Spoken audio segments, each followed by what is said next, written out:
넷째 날입니다. 실체인 참 여호수아, 역사적 사건, 그리스도의 사역의 여러 측면, 그리고 고난받는 여호와의 종이라고 하는 어절들이 보이는데요. 여호수아가 벌였던 가나안 전쟁은 이스라엘 백성의 역사 중에서 역사적 사건이었습니다. 그 역사적 사건을 통해서 실체이신 메시아께서 어떻게 사역하시는지에 대한 이야기를 얻어낼 수 있는 것입니다. 그래서 여호수아의 이야기를 표상학의 관점에서 보아야 되는데요. 첫 번째 부분이 그것을 이야기하고 있습니다. 표상인 여호수아와 실체이신 그리스도에 대한 이야기를 한 페이지로 다뤄왔습니다. 우선은 본문에 설명하기를 가나안 정복은 이스라엘 역사의 중요한 역사적인 사건이다. 그리고 그 정복의 목적이 있다. 이스라엘 백성이 그들에게 주어진 유업을 평화롭게 누리고 하나님의 율법의 원칙에 기초한 새로운 사회를 세울 수 있는 그 약속의 땅에 정착하는 것, 그것이 바로 가나안 정복의 목적이다. 이 가나안 정복의 목적을 읽어보면서 하나님의 율법의 원칙에 기초한 새로운 사회, 그것을 세우고 그것으로 말미암아 약속의 땅에 정착하게 하는 것, 그것이 주님의 사역이 아닌가 보게 됩니다. 이제 표상과 실체에 대한 이야기를 확인해 보도록 하겠습니다. 실체이신 그리스도의 사역에 대해서 그들에게 황무하였던 땅을 기업으로 상속하게 하신다라고 하는 이사야서 49장 8절의 말씀이 나와 있는데요. 황무하였던 땅을 기업으로 상속한다. 이 이야기를 계속 여호수아는 반복하고 있습니다. 그런데 그 이야기가 그리스도 안에서 실제가 되고 실체가 됩니다. 그리고 새 이스라엘에게 영적인 유업을 주시는 것이 그리스도의 모습이었었는데 이스라엘 백성들에게 땅을 분배하는 것, 유업으로 주는 것, 그것이 표상이었던 여호수아의 사역이기도 했습니다. 따라서 이 두 사역에 대해서 첫 부분에 강력하게 비교하면서 바로 여호수아는 표상이고 그리스도는 실체이시다라고 하는 것을 가르쳐주고 있습니다. 이제 두 번째 부분을 위해서 히브리서를 먼저 읽어보도록 하는데요. 만일 여호수아가 그들에게 안식을 주었더라면 그런즉 안식할 때가 하나님의 백성에게 남아있도다. 이미 그의 안식에 들어간 자는 하나님이 자기의 일을 쉬신과 같이 그도 자기의 일을 쉬느니라. 언뜻 읽으면 여호수아가 안식을 주지 못했다. 그래서 안식할 때가 아직까지 남아있다. 그런 이야기로 읽힙니다.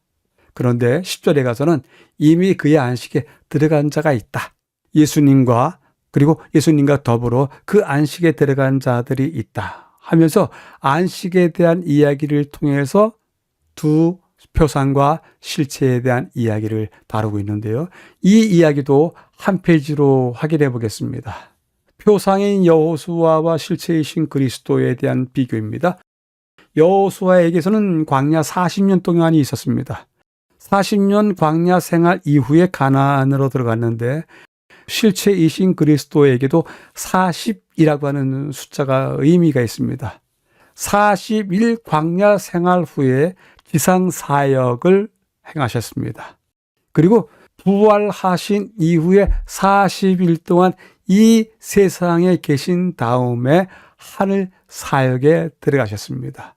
이것을 가운데 부분에서는 강조하고 있는데요. 매우 뚜렷한 대비인 것 같습니다.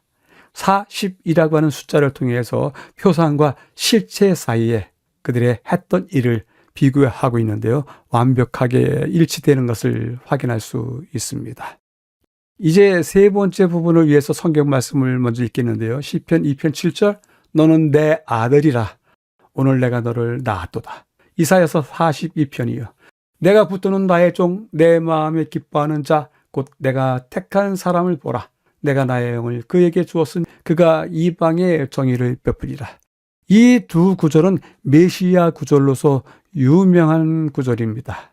또한 이 구절을 기본 삼아서 여호수아와 그리스도에 대해서 둘 사이에 어떤 대조를 하고 있는데요. 확인하도록 하겠습니다. 여호수아가 요단을 건넌 다음에 그리스도께서도 요단 강에서 침례를 받으신 후에 각자 일이 있었는데 그 일 또한 정확히 일치되고 있습니다.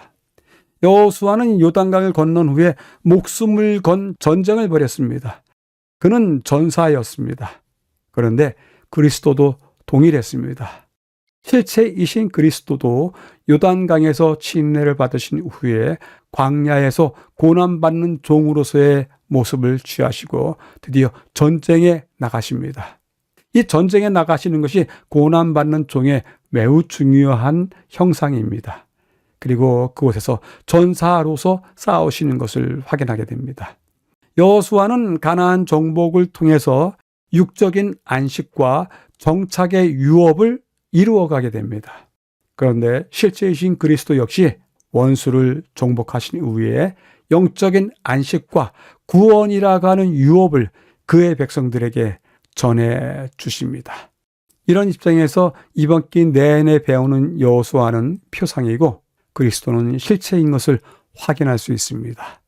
교훈은 다음과 같이 이야기합니다. 이스라엘에 대한 여호수아의 사업은 다 이루어졌다. 여호수아는 여호와를 온전히 순종하였다. 성경에는 그를 여호와의 종이라고 기록하였다.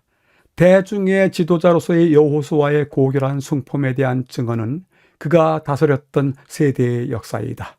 이스라엘이 여호수아의 사는 날 동안과 여호수아 뒤에 생존한 장로들이 사는 날 동안 여호와를 섬겼더라 전하고 있습니다. 넷째 날을 요약해 보겠습니다.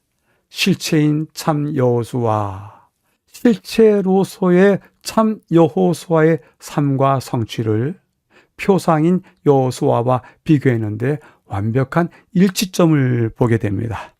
우리는 전쟁이라고 하는 역사적인 사건을 통해서 그 전쟁이 보여주는 유업에 대한 이야기, 가나안 정착에 대한 이야기, 그것을 메시아가 주실 기업에 대한 상속 이야기와 일치해서 읽을 수가 있었던 것입니다. 그리고 40년 후의 가나안, 그것은 40일 후의 공생애, 그리고 40일 후에 하늘 성소에 대한 봉사, 그것과 일치하는 것 또한 보게 되었습니다. 침례 이후의 고난의 종으로서 순종의 삶을 사시면서 전사가 되셨던, 그러함으로써 그 삭스로서 유업을 나눠주시는 실체로서의 참 여호수아의 모습, 그리스도의 모습은 표상이었던 여호수아의 모습을 온전히 실현하고 있음을 또한 보게 됩니다. 질문해 봅니다. 참 여호수아의 삶의 품격, 배워서 품을 만한 것이 있는가요? 또한 이미 내가 교회 생활을 통해서 그의 품격 중에서 배워서 품은 것이 이미 내 안에 있는 것이 있는지요? 여쭤보게 됩니다.